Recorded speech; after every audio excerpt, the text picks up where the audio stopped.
Welcome to easy steno. Dictation 5 second बाद start होगी।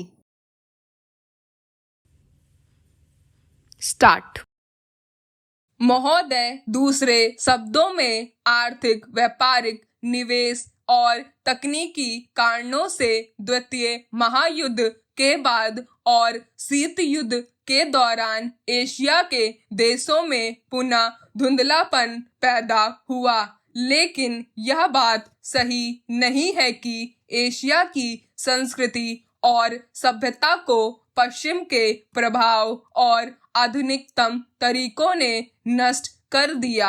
हाँ, एक धक्का जरूर दिया, पर समय समय पर एशिया का यह रूप, एशिया की यह सभ्यता और संस्कृति बलशाली तरीके से उदयमान होती दिखाई देती है। पंडित जवाहरलाल नेहरू ने 1945 में अपनी पुस्तक डिस्कवरी ऑफ इंडिया में एशिया की पहचान पर लिखा है कि 1000 वर्षों से जब यूरोप अपने अंधकार के युग में था, एशिया ने अपने मनुष्यों की प्रगतिशील आत्मा को प्रभावशाली ढंग से दर्शाया। उन्होंने यह विश्वास भी जताया कि एशिया की संस्कृति और सभ्यता यूरोप की संस्कृति और सभ्यता से अधिक प्राचीन है। आज के दिनों में भी चीन के नेता अपने यहाँ आध्यात्मिक क्रांति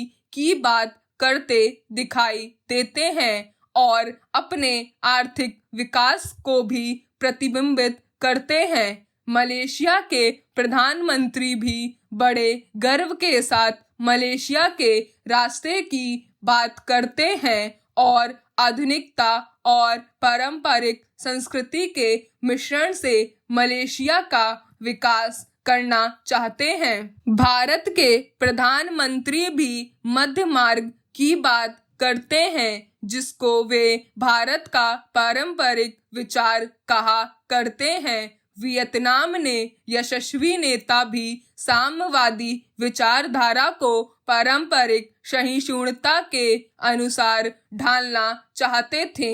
एशिया के इन सब नेताओं की समय समय पर की गई घोषणाओं का वर्तमान संदर्भों में पूरा अर्थ लिया जाना चाहिए, जो एशिया की पहचान को नए सिरे से बनाने में सहायक सिद्ध हो रहा है। यहाँ यह भी बताना उचित होगा कि हाल के वर्षों में एशियाई देश, विशेष रूप से पूर्वी और दक्षिणी पूर्वी एशिया के देश, एशिया के सुदृढ़ देशों के रूप में उभरे हैं और इन देशों के आर्थिक विकास की दर विश्व के किसी भी अन्य देश के आर्थिक विकास की दर से अधिक है तथा जिनके आने वाली शताब्दी में विश्व आर्थिक व्यवस्था के निर्माताओं के रूप में उभरने की आशा है। आर्थिक सफलता की इन कहानियों का श्रेय मुख्य रूप से अनुशासित कार्य, किफायत एवं बचत की ऊंची दरों जैसी एशियाई विशेषताओं को जाता है तथा इनसे देशों की जनता के जीवन स्तर में सुधार आया है और एशिया की पुनः खोज जैसा वातावरण बन रहा है।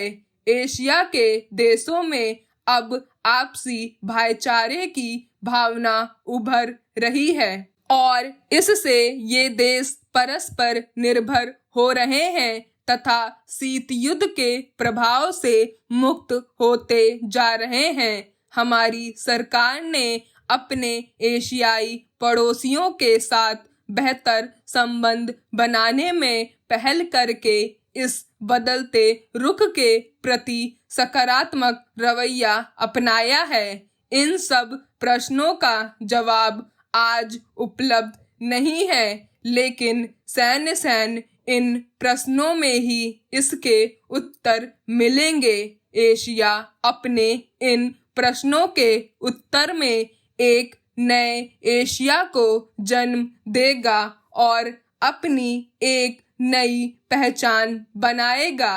यूरोप और अमेरिका के आधुनिक औद्योगिक विकास में फर्क नजर आता है।